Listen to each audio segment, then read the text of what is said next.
Şimdi Nijerya dediğimiz yer zaten burası. Ama tabii madem Hristiyan, Müslüman ayrımı üzerinden konuşuyoruz, bu haritaya daha sonra gelelim.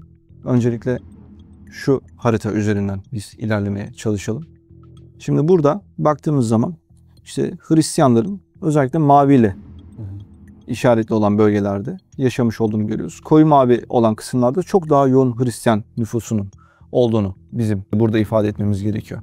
Tabii yeşil olan kısımlara baktığımızda da özellikle Müslüman nüfusun yaşadığını, daha da ülkenin kuzeyinde özellikle yoğun bir şekilde Müslümanların yer aldığını görüyoruz. Şuraya da Çin diyelim. Bir de Mali, Nijer, Burkina Faso sahil bölgesinde yer alan 3 tane ülke. Ve son yıllarda bu bölgede ciddi anlamda stratejik dönüşümün yaşandığını hepimiz biliyoruz. Ve bu stratejik dönüşüm bağlamında da Mali'nin, Nijer'in, Burkina Faso'nun özellikle farklı alternatif aktörlerle işbirliğine yöneldiğini de biliyoruz. İşte Fransa'yı ülkeden çıkarmaları, ABD'yi yine aynı şekilde Nijer'deki hava üssünden çıkarmaları, insansız hava aracı üssü vardı orada hatırlayacak olursan. Buraları tekrardan ABD acaba, aynı şekilde Fransa acaba Rusya'ya, Çin'e mi kaktırıyor sorusu karşımıza çıkıyor. En çok karşımıza çıkacak olan şey nadir toprak elementlerine yönelik girişimler. ABD'nin özellikle Çin'le gerçekleştirilmiş olduğu bu ticaret savaşının yansıması Afrika boyutunda bu kapsamda ekonomik ticari açıda belki daha fazla kendisinden söz ettirecek. Trump'ın yakın zamanda Nijerya'ya dair oradaki Hristiyanların öldürüldüğüne ilişkin açıklamaları oldu ve gerekirse müdahale ederiz dedi. Hocam Trump Haçlı Savaşı mı düşünüyor Afrika'da? Yani Haçlı Savaşı mı düşünüyor? Onu Trump'ın öngörülemez bir lider olduğunu düşünerek ilk başta böyle bir şeyin olup olmadığını ben net bir şey söyleyemem ama tabii bu açıklamanın arkasında özellikle işte siyasi, jeopolitik veya iç kamuoyunu etkilemeye yönelik nedenler olduğunu anlayabiliyoruz. Şimdi burada Hristiyanlar öldürülüyor kavramı üzerinden, sözü üzerinden hareket edecek olursak, şimdi Nijerya dediğimiz yer zaten burası. Ama tabii madem Hristiyan, Müslüman ayrımı üzerinden konuşuyoruz, bu haritaya daha sonra gelelim. Öncelikle şu harita üzerinden biz ilerlemeye çalışalım. Şimdi burada baktığımız zaman işte Hristiyanların özellikle maviyle işaretli olan bölgelerde yaşamış olduğunu görüyoruz. Koyu mavi olan kısımlarda çok daha yoğun Hristiyan nüfusunun olduğunu bizim burada ifade etmemiz gerekiyor. Tabii yeşil olan kısımlara baktığımızda da özellikle Müslüman nüfusun yaşadığını, daha da ülkenin kuzeyinde özellikle yoğun bir şekilde Müslümanların yer aldığını görüyoruz. Tabii bir de burada bu bilgiyi verdikten sonra bizim bir terör haritamız olacak burada. Şimdi iki haritayı şöyle yan yana koyduğumuzda, baktığımızda işte şurada Borno'da özellikle terör örgütlerinin yoğun bir şekilde varlık gösterdiğini söyleyebiliriz. Ve şu bölge Çad Gölü Havzası olarak ifade etmiş olduğumuz bölge bizim.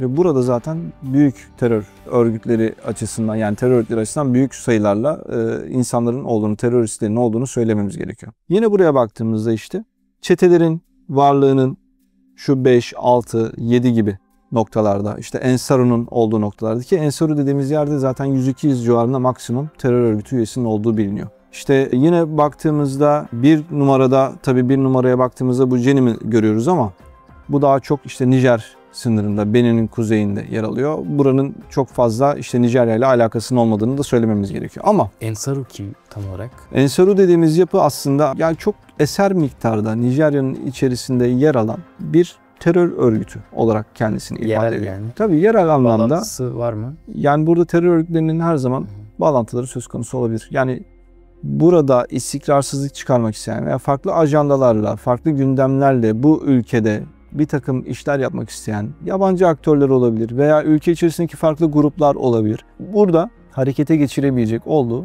farklı radikal ekstremist gruplardan bir tanesi baktığımızda. Tabii asıl olaya gelecek olursak, şimdi burada yeşil olan bölgeleri az önce söylemiştim. İslam'ın olduğu bölgeler, Müslümanların yaşadığı bölgeler. Terör örgütlerine baktığımızda yine kuzey kısmında karşımıza çıkıyor. Hristiyanlar öldürülüyor. Bu şu demek değil, burada hiçbir zaman Hristiyan yaşayamaz ya da ülkenin güneyinde hiçbir zaman Müslüman olamaz demek değil. Elbette belirli köylerde Müslüman nüfus var. Hristiyanların olduğu şehirlerin içerisinde ya da Müslümanların yaşadığı şehirlerin içerisinde küçük köylerde yeni az sayıda Hristiyanlar olabilir. Ama baktığımızda yani burada Hristiyan ya da Müslüman öldürülüyor demenin çok bir farkı olmuyor. Daha çok Müslümanların yaşadığı bölgede Hristiyanların da öldürülebilmesi, Müslümanların da öldürülebilmesi maalesef mümkün. Terör örgütü bu. İnsan olarak bakmak gerekiyor. İnsan öldürülüyor yani burada. Hocam Afrika'da şöyle, ben Kenya'ya gittiğimde bir Müslümanların arazisine de gitmiştim. Orada işte cami var, medrese var. Orada bir Hristiyan beni karşılamıştı, böyle selam verdi. Sonra hac işareti yaptı. God is the best, Tanrı en iyisidir falan dedi yani. Ben çok şaşırmıştım, böyle Hristiyanlar oraya girip çıkabiliyor. Yani aslında iyi şekilde anlaşabiliyorlar yani Müslümanlarla Hristiyanlar orada. Ya aklıma şeyi getirdin. Kenya özelinde evet doğru söylüyorsun. Bir de Peki burada nasıl? Şimdi burada bir de Krislam denilen bir yapı var. Yani Hristiyanlık ve İslam'ın yani farklı bir anlayış tabii bu.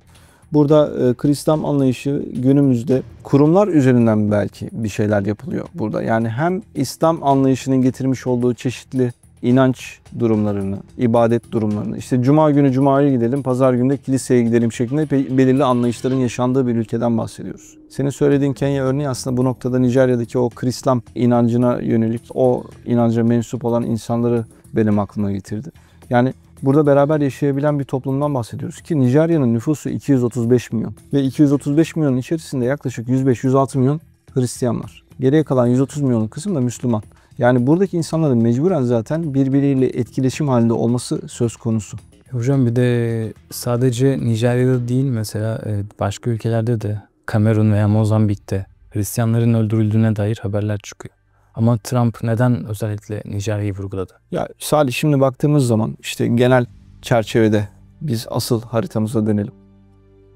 Şimdi burada işte Nijerya, burada Kamerun,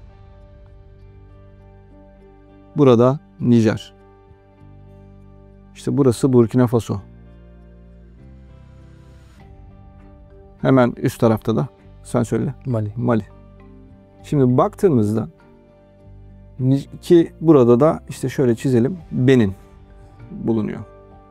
Bu işin şöyle bir boyutu var demiştim. Bir jeopolitik boyutu var. Bir iç kamuoyunu etkilemeye yönelik boyutu var. Bir siyasi boyutu var. Tamam, siyasi boyutuna değindik aşağı yukarı. Şimdi jeopolitik boyutuna baktığımızda özellikle Benin ve Nijer'de, özellikle Nijerya'nın çevresinden giden, ki Nijerya'nın özellikle burada şunu vurgulamamız gerekiyor, petrol zengini bir ülke olduğunu unutmayalım. Afrika'da en yüksek gelire sahip olan ülkeler arasında ilk 3'te yer alıyor Nijerya. Ve burada Çin bir petrol boru hattı inşa etti geçtiğimiz yıllarda. Şimdi Çin'in varlık gösterdiği, Nijer'de, Benin'de olduğu, Nijerya'nın petrolüne de yine aynı şekilde burada erişebilecek olduğu, ki unutmayalım, Çin son yıllarda Nijerya'dan ciddi anlamda petrol satın alıyor. Bu şu demek: Nijerya ABD için çok önemli bir ülke, İngiltere için çok önemli bir ülke. Yani Batı ittifak sisteminin önem vermiş olduğu ülkelerden bir tanesi. Ve baktığımızda burada Çin etkisinin artmış olduğunu görüyoruz. Çin'i bir noktada tutuyoruz. Şöyle yapalım. Şuraya da Çin diyelim.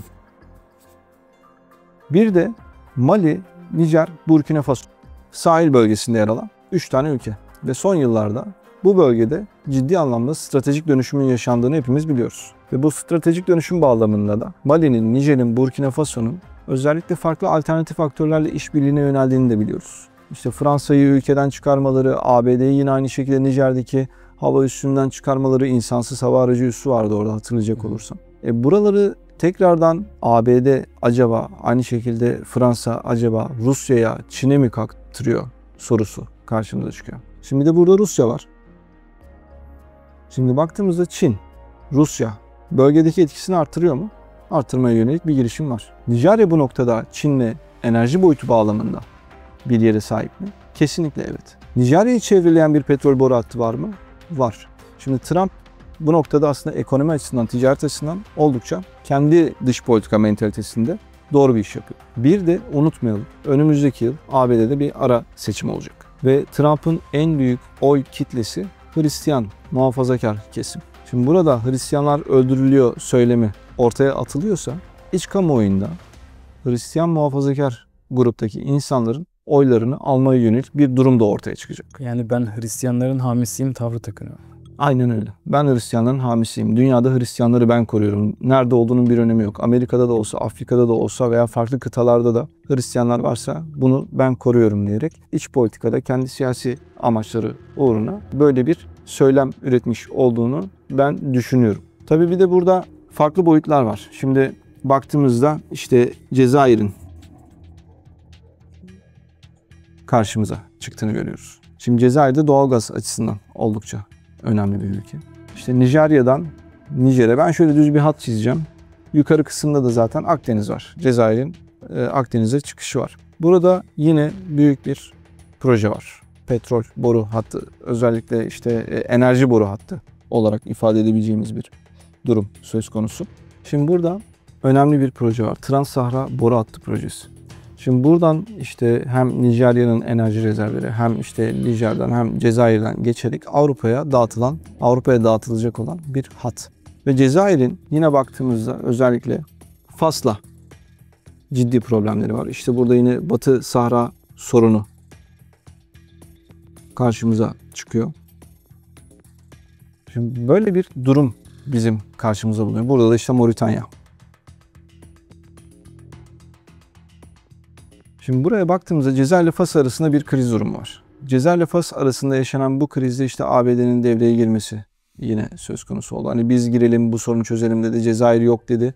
Yine burada bir jeopolitik güç mücadelesi söz konusu. Ve Batı Sahra'da özellikle şurada bulunan bir liman var. Ve bu limanın ciddi anlamda ABD açısından önemi büyük. Neden büyük dediğimizde Atlantik kısmını çevreleyen bir hat üzerinden yine bir projeyle buradan Atlantik'te bir proje ortaya koyuyorlar.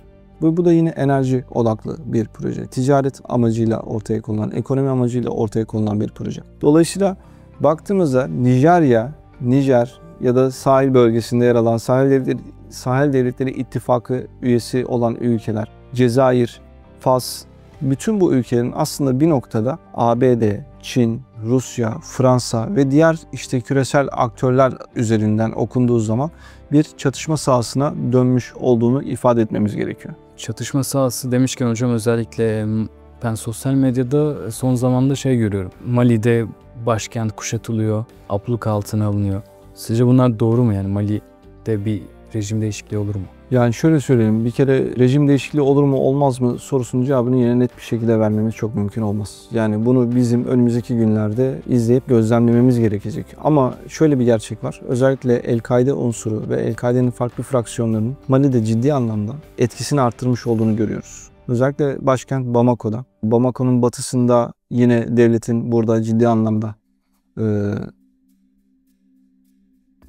varlığı söz konusu. Burayı kontrol edebilmesi söz konusu. Ama doğu kısmına baktığımızda burada çeşitli terör örgütlerinin de varlık gösterdiğini görüyoruz. Ve bu bir noktada da aslında işte Moritanya'yı ya da Senegal'i burada tehdit edebilecek boyutları da karşımıza çıkarıyor. Çünkü son dönemde senin de bahsetmiş olduğun terör örgütlerinin özellikle Mali'de etkisini arttırmış olması bölgede bir noktada El-Kaide unsurlarının özellikle motivasyonlarını yükseltmeye yönelik çeşitli durumları ortaya çıkarıyor. Ve bir aşama sonrasında burada denize çıkış arayışlarının olabileceği ihtimali, riski söz konusu oluyor. Ve işte Moritanya üzerinden ya da Senegal üzerinden bu denize çıkışa yönelik çeşitli girişimlerin olması söz konusu olabilir.